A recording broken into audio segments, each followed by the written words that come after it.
Video, graphic pictures, porn, text messages, all part of newly released evidence in a 24-year-old murder case. Ronnie Hyde is behind bars right now. He's charged with the 1994 death of 16-year-old Fred Lassiter. First Coast News anchor Jeff Vallon has been digging through all the documents and photos to show us what they reveal. Jeff, what can you tell us? Well, Heather and Anthony, I wish I could unsee some of these images. The one we can give you a look at, give us a look into the life Ronnie Hyde lived.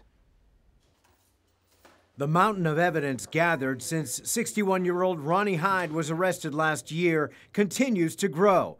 The latest copies, released by prosecutors this week, include hundreds of photos showing Hyde to be a world traveler, everywhere from UF football and Key West to San Francisco, London, and Cozumel, among others. Investigators took hundreds of pictures of their own, combing every inch of Ronnie Hyde's homes, including his last in Jacksonville Beach, where bones found in the backyard have mostly been identified as non-human. The literally thousands of exhibits include handwritten notes, phone texts, obscene sketches, and pornography.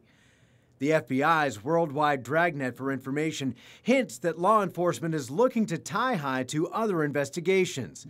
Tonight's document dump includes information regarding the 2005 disappearance of teenage Jacksonville schoolmates Brian Hayes and Mark Degner, but makes no direct tie to Hyde.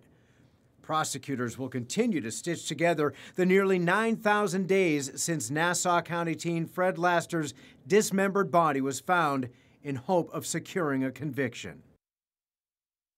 And Ronnie Hyde will next be in court August 27th. Jury selection is slated for quite late this year.